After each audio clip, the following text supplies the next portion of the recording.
తన చర్యలతో ప్రపంచాన్ని ఉక్కిరిబిక్కిరి చేసే ఉత్తర కొరియా నియంత కిమ్ జోంగ్ ఉన్ తాజాగా మరొక సంచలన నిర్ణయం తీసుకున్నారు. ఈ సందర్భంగా ఆయన తన 13 ఏళ్ల కుమార్తెకు ఒక ముఖ్యమైన బాధ్యతను అప్పచెప్పారు. ఈ బాధ్యతలో ఉత్తర కొరియా క్షిపణి తయారీ విభాగం డైరెక్టర్ పదవి కూడా ఉంది.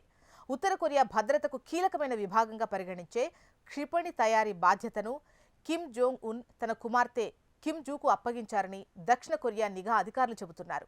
ఉత్తర కొరియా నియంత తన కుమార్తె పేరును కూడా మార్చి ఆమెను గుర్తించకుండా ఉండటానికి ఆమెకు ఆ పదవిని అప్పగించారట. కిమ్ జూ ఏను క్షిపణి తయారీ విభాగంలో కిమ్ జూ హే అని పిలుస్తారు.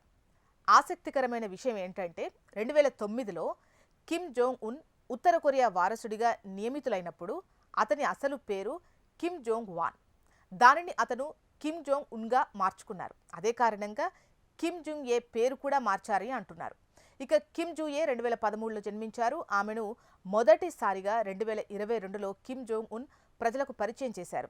ఆమెను ఉత్తర కొరియాలో గౌరవనీయురాలు అని పిలుస్తారు. ఆమె తండ్రిలాగే కిమ్ జూ ఏ సాంప్రదాయ విద్యపై దృష్టి పెడుతోంది.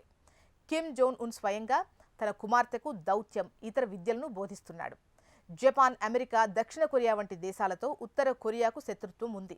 ఈ దేశాలను ఎదుర్కోవడానికి ఉత్తర కొరియా నిరంతరం కొత్త క్షిపణులను అభివృద్ధి చేస్తోంది.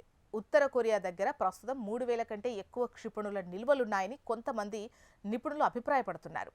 ఇక ప్యాంగాంగ్ ప్రతి సంవత్సరం సుమారు 50 క్షిపణులను ఉత్పత్తి చేస్తోంది. అన్ని క్షిపణి పరీక్షలు కిమ్ జోంగ్ ఉన్ పర్యవేక్షణలోనే జరుగుతాయి. అక్రమాలకు పాల్పడే అధికారులను ఆయన కఠినంగా శిక్షిస్తారు. భవిష్యత్తులో ఆయన వారసురాలు కానున్న తన కుమార్తెకు ఇప్పుడు ఈ పనిని అప్పగించారని తెలుస్తోంది.